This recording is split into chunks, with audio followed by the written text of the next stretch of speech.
Bem-vindos de volta à terceira e última parte do Mercados em Ação. Como sempre, vamos começar pelo número da semana.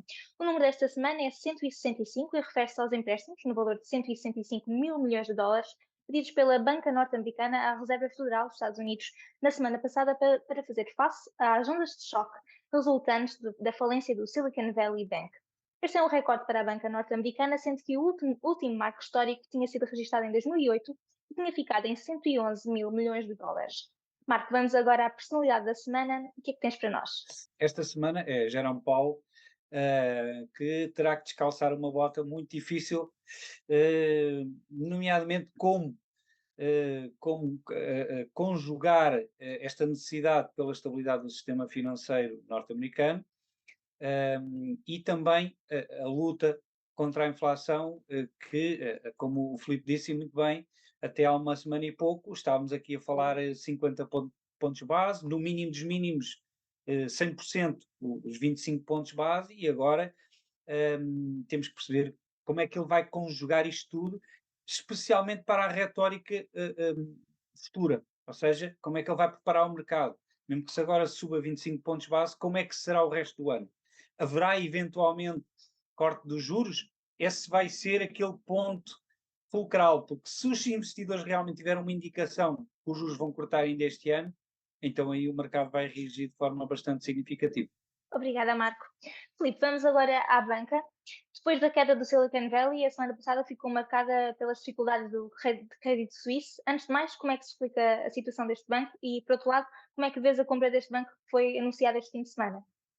Bom, as dificuldades do banco já vêm de longa data. Eu, se não estou em erro, o máximo histórico da ação vem em 2019 e depois é a partir de 2021 que o banco começa a desvalorizar mais a série em bolsa, essencialmente devido, bom, a várias coisas, mas essencialmente devido a dois negócios ruinosos com a Archegos e com a Greensill, que descapitalizaram o banco de uma forma muito, enfim, muito pronunciada.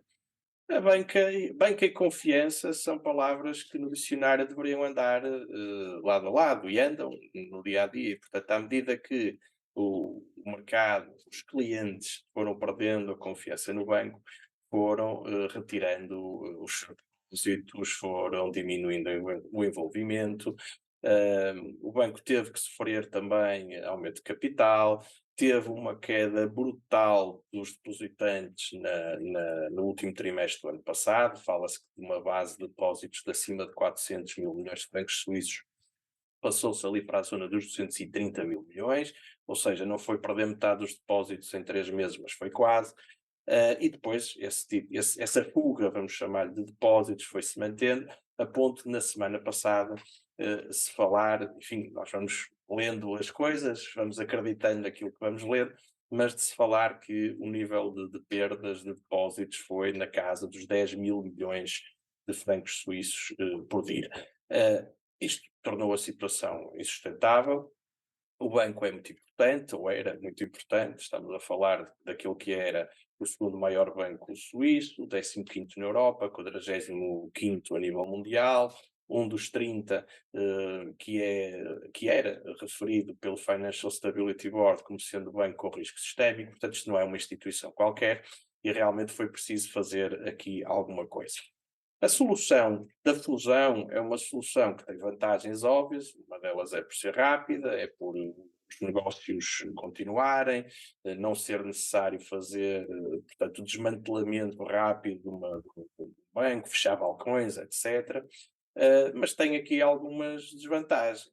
Desde logo, do ponto de vista de concorrência, aquilo que passamos a ter na Suíça é um banco muito maior que os outros, ou seja, isto é uma macrocefalia brutal, porque todos os outros bancos suíços, e são mesmo muitos, mas que existem, são de uma dimensão muito menor e, portanto, esta nova UBS passa a ser o único banco suíço realmente com presença global.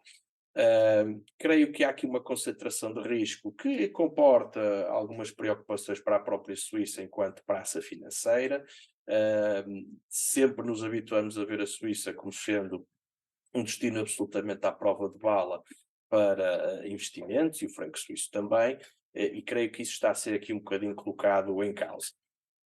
O que é que se anda a discutir nestas últimas horas e pronto, se calhar daqui a 4 ou 5 dias já estaremos a falar de coisas diferentes, mas o que é que se anda aqui a discutir em termos da solução propriamente dita? É que houve aqui a ultrapassagem de 2 ou 3 barreiras que normalmente não se ultrapassam desta maneira. A primeira é que era obrigatório uma consulta aos acionistas para saber se esta fusão deveria avançar ou não. Sejam acionistas Credit Suisse, sejam acionistas do UBS. Ninguém foi tido em conta nessa matéria, isto foi decidido pelas administrações dos dois bancos. Isto coloca muitas questões em termos de governance futuro. Outra questão relevante é o facto dos acionistas do Credit Suisse não que se pode dizer que tenham sido poupados, porque afinal de contas, face ao fecho da sexta-feira passada, os termos do negócio implicam uma perda face a essa cotação de mais de 60%. Isto já depois de tudo aquilo que o banco perdeu em termos de cotação. O banco chegou a cotar em tempos mais de 80 francos suíços por ação e hoje de manhã estava a cotar abaixo de 80 cêntimos de francos suíços por ação. Portanto, aqui se vê a enorme perda que houve. Mas, e era aqui que eu queria chegar, os acionistas não perderam tudo porque vão receber ações do UBS. Já os obrigacionistas subordinados das obrigações contingentes, não são todos subordinados, mas as das obrigações contingentes chamadas Additional Tier 1, vão ser completamente limpos, vão perder todo o dinheiro investido nessas obrigações. Poder-me-ão dizer que, bom, mas isso faz sentido porque são obrigações que pagam mais em termos de cupão e sabe-se que não é assegurados, ou seja, que há aqui riscos, que são estes riscos de se poder ter este tipo de perdas. E eu concordo com isso, aliás, isso é absolutamente central em tudo isto. Agora, o facto dos acionistas terem sido um bocadinho poupados e esses obrigacionistas que normalmente até estão à frente na fila para receber do que os acionistas, levanta aqui uma série de dúvidas e, na minha opinião, vai matar completamente o mercado de obrigações contingentes na banca. Porque é que isto é importante? Porque esse tinha sido um mercado que tinha sido desenvolvido para se fazer com que seja o mercado a assumir o risco de recapitalização dos bancos, em vez de ser, digamos, entidades estatais através de fundos de devolução, como tivemos aqui em Portugal. Filipe, Portanto, há aqui uma série de questões e estas questões mais técnicas, desculpa, só para terminar, parecem assim um bocadinho etéreas, mas não são, porque é isto que hoje se anda a discutir nas mesas dos diversos bancos.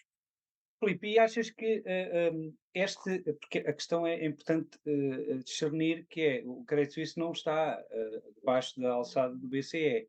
E achas que isto poderá, essa mesma razão poderá ter prolongado esta agonia? Isto seria possível dentro da alçada do BCE?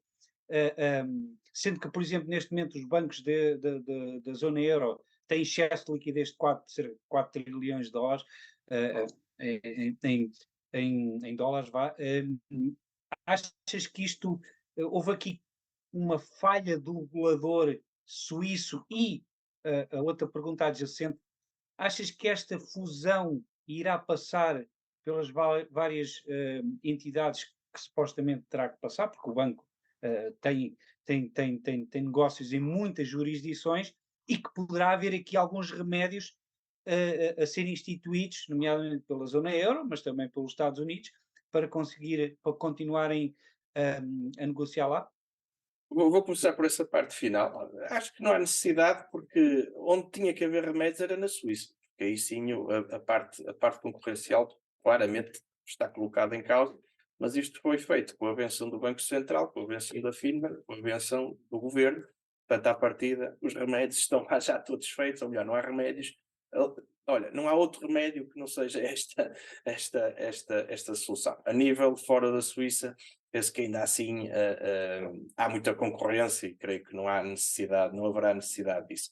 O tema da supervisão é interessante, porque isso até está a ser colocado no que diz respeito aos Estados Unidos. Porque aquilo que estava a dizer era que o Silicon Bank Valley só teve as dificuldades que teve porque não está sujeito ao mesmo tipo de regulação de que instituições de maior dimensão nos Estados Unidos. E, portanto, daí pode-se fazer o salto de uma supervisão diferente teria permitido que o SVB se tivesse salvo. E agora podemos fazer a mesma pergunta. Será que o Credit Suisse poderia ter salvo? Eu tenho algumas dúvidas porque aqui o que aconteceu com o Credit Suisse foi essencialmente um conjunto de maus negócios e depois uma dificuldade grande em implementar as diversas soluções para isso, mas reconheçamos, houve aumentos de capital, já se estava a preparar a possibilidade de haver um outro aumento de capital. Tu disseste logo no início deste nosso programa, era uma bomba relógio que estava à espera que acontecesse, portanto, se calhar não tinha tanto a ver com supervisão, se calhar a única grande lição que os supervisores podem tirar daqui é, se está identificada a bomba relógio, é melhor não esperar que ela estoure. Ou seja, acho que é a única coisa que se pode retirar. Porque fora isso, eu diria que os bancos centrais a nível mundial até têm sido expeditos em reagir a esta situação. Podemos é discutir se eles não deveriam ter agido de outra forma em vez de ter reagido. Isso posso eventualmente discutir, claro. Obrigada, Filipe, e obrigada, Marco. Chegamos ao fim de mais um Mercados em Ação. Obrigada por nos ter acompanhado. Boa semana e bons negócios.